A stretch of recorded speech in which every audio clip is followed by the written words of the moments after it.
Dia D de vacinação contra a gripe. Em Santa Catarina, a procura foi grande nos postos de saúde. 55% do público-alvo já receberam a dose. Foi dada a largada. A pesca artesanal da tainha com rede de arrasto está liberada em Santa Catarina. A pesca artesanal da tainha começou oficialmente ontem e a expectativa dos pescadores, como a gente vê, ela é super positiva. A meta é capturar mais de 1.800 toneladas do peixe, superando o ano passado, quando foram capturadas 1.400 toneladas. Preocupação nas estradas. Campanha reforça a principal medida para evitar acidentes, a prudência dos motoristas. Para chamar a atenção do alto índice de mortes e feridos nas estradas, que neste mês acontece o movimento Maio Amarelo. A intenção é conscientizar os motoristas da importância de adotar um comportamento mais seguro e responsável no trânsito. Melhoria no trânsito. O elevado do Rio Tavares, no sul da ilha, deve ficar pronto antes da temporada de verão, mas alguns problemas precisaram ser resolvidos para não atrasar os trabalhos. O solo, considerado mole, chegou a ceder 2 centímetros por dia durante o escoramento das estacas. Além disso, a descoberta de um sambaqui com indícios de antigas civilizações também exigiu o trabalho de arqueólogos no canteiro de obras. E ainda no futebol, a Chapecoense larga na frente a perder para o Joinville. A cidade desta segunda-feira já está no ar.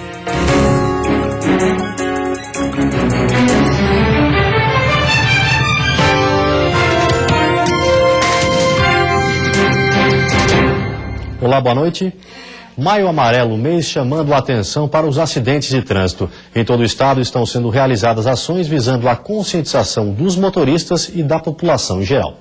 Nas rodovias de Santa Catarina, o índice de mortes em decorrência de acidentes de trânsito não param de subir. Nos 4 primeiros meses do ano, 165 pessoas perderam a vida nas estradas federais que cortam o estado. Nesse mesmo período, a PRF já contabilizou mais de 3.500 acidentes. Neste domingo, pelo menos 2 pessoas morreram nas estradas. Um dos acidentes foi registrado em Tijucas, na BR-153, onde um motorista de 27 anos não resistiu aos ferimentos. O outro foi em Lages. 3 pessoas, entre elas uma criança, ficaram feridas depois de uma colisão envolvendo 2 veículos. Já o motorista Maurício José de Souza, de 52 anos, morreu na hora. A polícia suspeita que os 2 condutores estavam embriagados. Um problema que já se tornou comum no nosso dia a dia e que é considerado uma epidemia pela Organização Mundial de Saúde. Hoje o trânsito é considerado como um problema de saúde pública pela própria OMS, né? E infelizmente o país, o Brasil, ocupa hoje a 3ª posição de país com mais vítimas fatais vindas do trânsito no mundo. E é para chamar a atenção do alto índice de mortes e feridos nas estradas que neste mês acontece o movimento Maio Amarelo. A intenção é conscientizar os motoristas da importância de adotar um comportamento mais seguro e responsável no trânsito. O laço na cor amarela simboliza a atenção e também a sinalização de advertência no trânsito. O movimento começou em 2011 e está sendo a década de ações para a segurança no trânsito. A ideia é que até 2020 o Maio Amarelo tenha conseguido reduzir pela metade o número de mortes nas estradas, onde hoje cerca de 1.300.000 pessoas morrem todos os anos no mundo. E é por isso que durante todo esse mês, atividades de educação e conscientização serão realizadas nas cidades catarinenses. O primeiro da conscientização dos motoristas, que nós vamos fazer através de blitz em rodovias federais e estaduais e aqui na cidade de Lages. E também um trabalho de educação, onde a Diretran, juntamente com o SESC-Senat, estaremos indo aos colégios, fazendo palestras para crianças, tentando educar em relação ao trânsito seguro. Para este policial, a única maneira de conseguir cumprir essa meta é fazer com que os motoristas e futuros motoristas entendam que, ao pegar a estrada, o comportamento de cada um é decisivo para que os números de acidentes diminuam ou cresçam. Quando eu ajo corretamente, eu estou sendo um disseminador de uma ação correta, né, de uma ação que como deve ser feito um trânsito mais harmônico, que as outras pessoas poderão se espelhar. E isso, às vezes, as pessoas não se dão conta do quão importante é esse bom exemplo. Em Florianópolis, o Dia Internacional do Trabalhador foi marcado por música, apresentações culturais e manifestos contra o impeachment. Centrais sindicais, partidos políticos, Movimento dos Trabalhadores Sem Terra e grupos pró-governo se reuniram no centro da capital catarinense para uma tarde cultural e de protesto. Para os organizadores, o 1º de maio é um dia para lembrar as conquistas dos trabalhadores e para apoiar a presidente Dilma Rousseff. Este momento do 1º de maio, que é um dia histórico de resistência dos trabalhadores, seja vinculado à luta contra o golpe e a luta contra esse projeto que está tentando ser implementado pelo conspirador da República chamado Michel Temer e seu comparsa, que é o Eduardo Cunha, o presidente da Câmara. Houve música, apresentações artísticas, encenações de grupos de folclore típicos da cultura catarinense, brincadeira para as crianças e leitura de manifestos contra o impeachment. Quando se fala em reforma, retirada de direitos que nós conquistamos na CLT, não reajuste de valorização do salário mínimo, redução dos recursos das políticas públicas, então o negociado sobre o legislado, que isso é muito ruim para os trabalhadores, porque qualquer um pode negociar os seus direitos e não ser a legislação prevalecer. Então nós somos contrários por várias mudanças que estão apresentadas na ponte para o futuro e que nós consideramos que é uma pinguela para o atraso. São 55 ações que estão no Congresso Nacional. E dessas 55 ações, 25 projetos estão dizem de interesse dos trabalhadores. Então essa é uma grande preocupação nossa, né? Nós aqui não estamos aqui defendendo governo A e governo B. Nós queremos manter aquilo que a gente conquistou ao longo da nossa história. As mobilizações do dia 1º de maio aconteceram em pelo menos mais 4 cidades de Santa Catarina. Sábado foi o dia D de vacinação contra a gripe. Em Santa Catarina, a procura foi grande em todos os postos de saúde. 55% do público-alvo já receberam a dose. Desde o início da campanha, no dia 25 de abril, mais de 970 mil pessoas já foram vacinadas. O número é considerado positivo pela Diretoria de Vigilância Epidemiológica, pois representa 55% do público-alvo. Os idosos são os que mais se vacinaram, 62% receberam a dose. 59% das mulheres pós-parto, que deram à luz há menos de 45 dias, já foram imunizadas. A meta do Ministério da Saúde é alcançar 80% do grupo prioritário e vale ficar atento aos sintomas da gripe, como febre alta, tosse seca, dor de cabeça e dor de garganta. O tratamento deve ser iniciado assim que forem identificados os sintomas, para evitar complicações. A campanha de vacinação contra a gripe encerra no dia 20 de maio. E a seguir, brasileiros guardam em casa cerca de 32% do total de moedas emitidas no país. O problema com isso é a falta de troco no comércio. E ainda a temporada de peixes, liberada a pesca artesanal da tainha com rede de arrasto em Santa Catarina.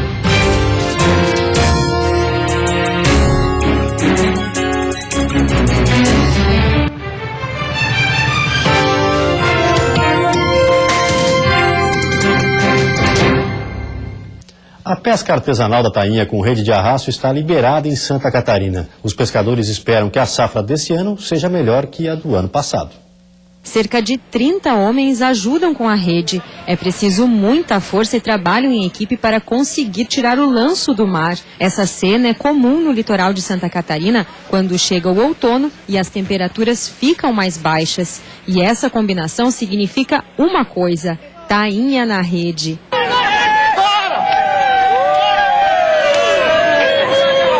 Que o mar seja calmo para se trabalhar e que Deus manda bastante tainha para todos. Até quem não conhece a tradição se arrisca a ajudar. Só estou ajudando. Sou de lá do sul, é a primeira vez que eu vejo isso aí. Nunca tinha visto, eu vim a propósito para essa pesca. Este é o primeiro lanço feito este ano na Praia do Campeche, no sul de Florianópolis. E as capturas seguem até o dia 31 de julho, quando encerra a pesca artesanal no estado. A pesca artesanal da tainha começou oficialmente ontem e a expectativa dos pescadores, como a gente vê, ela é super positiva. A meta é capturar mais de 1.800 toneladas do peixe, superando o ano passado, quando foram capturadas 1.400 toneladas. Depois de muito esforço e mais de 1 hora de trabalho puxando a rede e encarando a correnteza do mar, finalmente as primeiras tainhas do rancho do Seu Aparício começam a aparecer. A previsão que vai vir bastante peixe. Vamos esperar, né?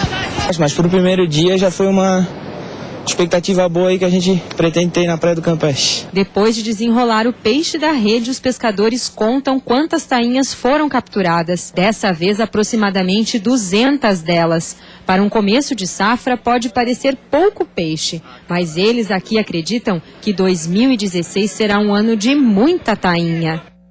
A pesca artesanal da tainha com rede anilhada será liberada a partir do dia 15 de maio. Já a pesca industrial a partir do dia 1º de junho. A safra da tainha deste ano segue até o dia 31 de julho.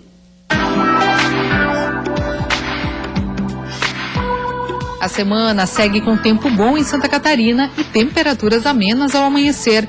Na Serra, onde a terça-feira começa com 3 graus, a máxima não passa dos 16. No litoral norte, sul do estado e Grande Florianópolis, o sol aparece entre nuvens e a máxima não passa dos 24 graus. No Vale do Itajaí, tempo bom com algumas nuvens e máxima de 23. No oeste, a máxima não passa dos 22 graus e o dia deve ser de sol com poucas nuvens. Os brasileiros guardam mais de 7 bilhões em moedas, segundo a Federação Brasileira dos Bancos, o que significa cerca de 32% do total emitido pelo país. O problema com isso é a falta de troco no comércio. Quando pensou em juntar dinheiro para as despesas do casamento, Mônica logo comprou um cofrinho. Guardar dinheiro para fazer um depósito no banco demanda tempo e às vezes a quantia é muito pequena. Mas no cofre você guarda R$1, R$2 por dia ou vai juntando R$10 por semana. Questão mesmo de disponibilidade e isso aqui acaba sendo um hobby também. O cofrinho é de madeira maciça e ela nem faz ideia de quanto já conseguiu juntar. O objetivo mesmo é quando a gente estiver precisando, um convite de casamento, alguma coisa específica para o casamento, que tiver que abrir o cofrinho, eu vou ter que quebrar ele. Segundo a Federação Brasileira de Bancos, a população guarda em gavetas, bolsos e cofres mais de 7 bilhões de moedas. E só aqui na casa da Mônica são 1, 2, 3, 4 cofrinhos. Só que esse hábito reduz a circulação de moedas e começa a faltar troco na praça. Quem mais sofre com isso são os comerciantes. Tem vezes que, principalmente, vai chegando no fim de mês, a gente só fica com moeda de 5 centavos, de 10, o troco acaba todo, aí o pessoal ainda xinga a gente, fica muito sem moeda. O total de moedas acumuladas representa 32% das emitidas até dezembro de 2015, de acordo com os dados do Banco Central. Eu estou economizando, né? Eu tinha um pouquinho lá com 5 quilos de moeda. Aí saiu a nova lei, aí eu levei tudo pro banco, troquei tudo. Quanto que deu? Deu na base de 2.150. E depois do intervalo tem futebol, os preparativos do Figueirense para a segunda fase da Copa do Brasil e para a Série A do Brasileirão. E ainda a Chapecoense larga na frente, agora decide o estadual em casa, podendo até perder para o Joinville.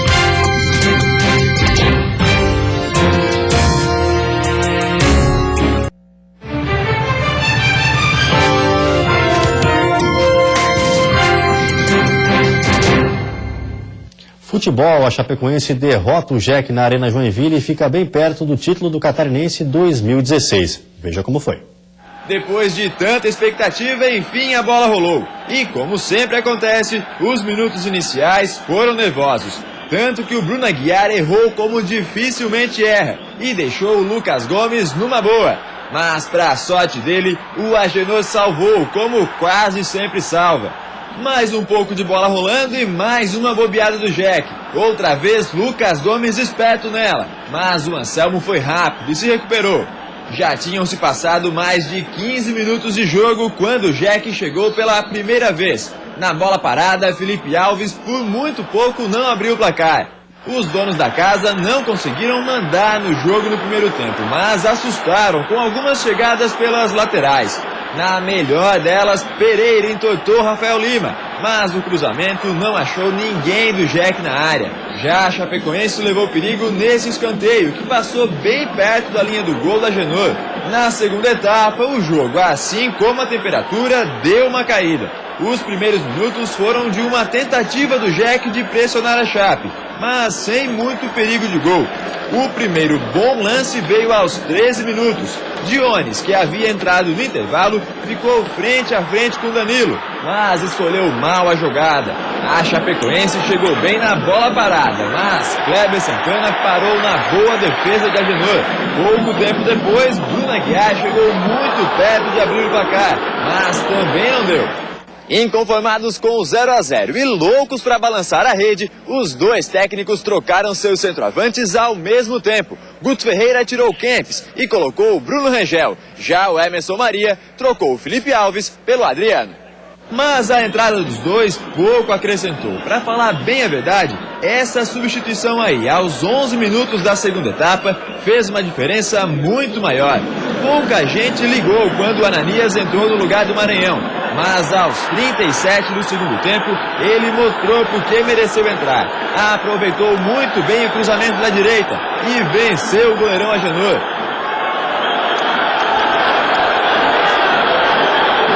Logo em seguida, o Lucas Gomes teve uma boa chance, chutou bem de fora e por muito pouco não ampliou.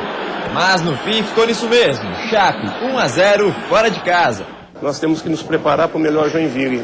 Se é com o Anselmo, se é sem o Anselmo, o Emerson é que vai ter que... Mas o plantel deles é muito forte, já provou isso. E nós temos é que trabalhar para fazer o nosso melhor e que o nosso melhor tem que ser melhor que o Joinville. Estamos trabalhando bastante, cara. Estamos extraindo o máximo que os jogadores têm. Então, não tem que ficar essa sensação aqui de frustração, essa coisa que o campeonato acabou hoje. O campeonato não acabou hoje. Nós temos um grupo guerreiro e não subestime a força do Joinville. Quem subestimou já pagou caro. No Figueirense, um jovem que veio da base está se firmando como titular e não vê a hora de realizar o sonho de disputar a Série A do Campeonato Brasileiro. Para muitos, ele é apenas um garoto, recém-saído das categorias de base, que tem a sua primeira chance entre os profissionais. Mas a carreira de Gustavo Hermel não começou em 2016. Apesar de jovem, apenas 21 anos, ele já tem bastante experiência. Tanto que a estreia nos profissionais não foi no Figueira. Não foi no Figueirense, foi no Juventude, numa semifinal de Série D. A gente acabou ganhando de 4-0, eu entrei, fiz gol também. O gol foi esse aí, o quarto gol na vitória do Juventude.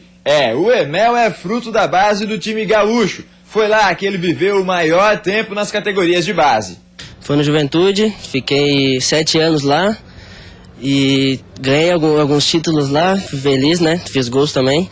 E agora eu tô buscando algo novo aqui no Figueirense e espero a cada dia mais melhorar. Do Juventude ele passou pelo Figueira, voltou para o time de Caxias do Sul, foi para o Lajeadense até rescindir o contrato e fechar com o Figueira definitivamente.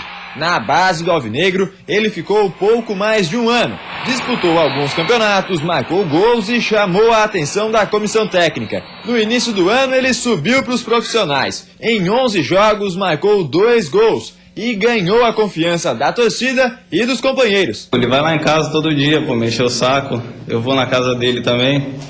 E a gente tá criando uma amizade muito bacana, O Hermel é uma pessoa muito gente boa, um cara legal que eu tô criando uma afinidade muito grande com ele. Com tudo dando certo pro garoto, ele se vê cada vez mais perto de realizar um grande sonho: jogar a primeira divisão do futebol brasileiro. Jogar Série A, alto nível, não tem palavras para descrever, né? Tô sempre com friozinho na barriga, sempre tô sonhando, às vezes nem dá pra dormir, né? Porque é um sonho jogar, né? Todo mundo que sonha em ser jogador de futebol quer jogar uma Série A e quer jogar em alto nível, então tem que me preparar cada vez mais para ajudar o Figueirense. E hoje à tarde o Figueirense realizou um jogo-treino em Curitiba contra o Atlético Paranaense e foi derrotado por 1-0. E você vai ver depois do intervalo, contribuintes que perderam o prazo para a entrega da declaração já podem enviar as informações para a Receita Federal. E também elevado do Rio Tavares no sul da ilha deve ficar pronto antes da próxima temporada de verão.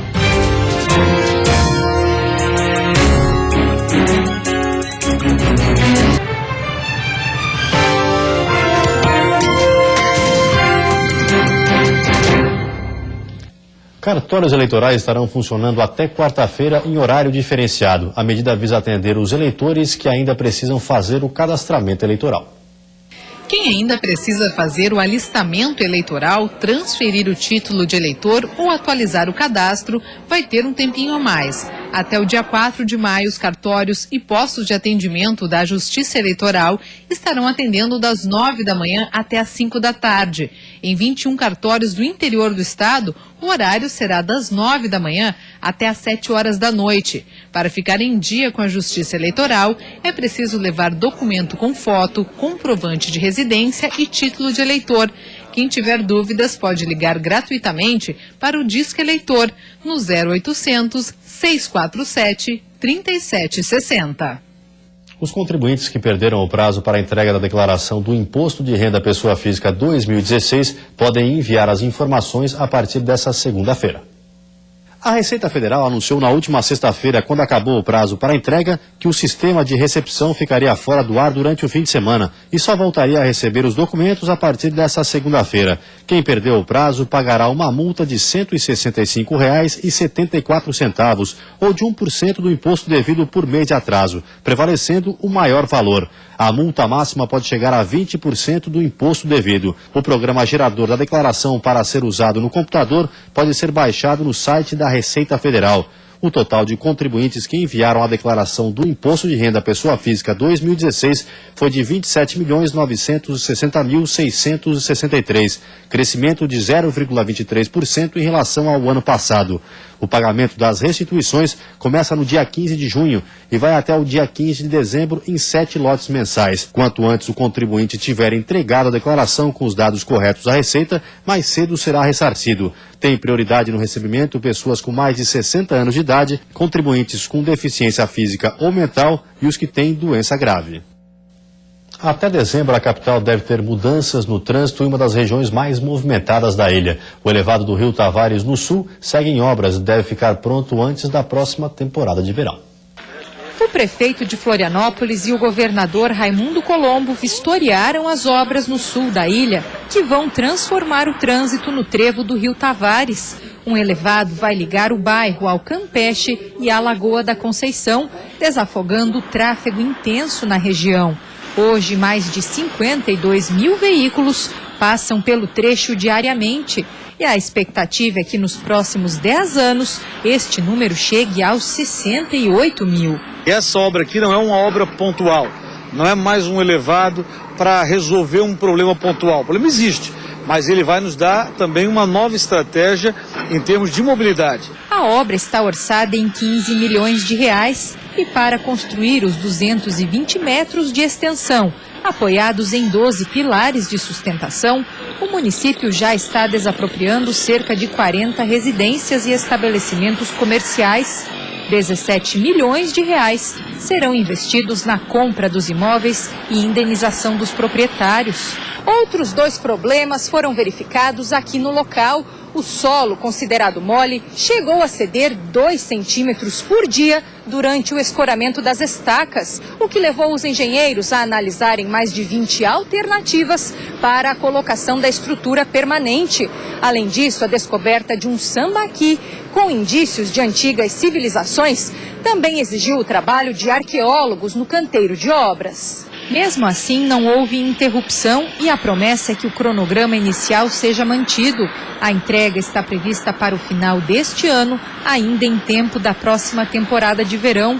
Na avaliação do governador de Santa Catarina, a região inteira vai se beneficiar com as mudanças, que incluem ainda a duplicação do acesso ao Aeroporto Internacional Hercílio Luz pelo governo estadual e a inclusão do terminal no pacote de concessões do governo federal à iniciativa privada. Vai ser um ganho extraordinário para a cidade e vai permitir o desenvolvimento da nossa economia, sobretudo do turismo.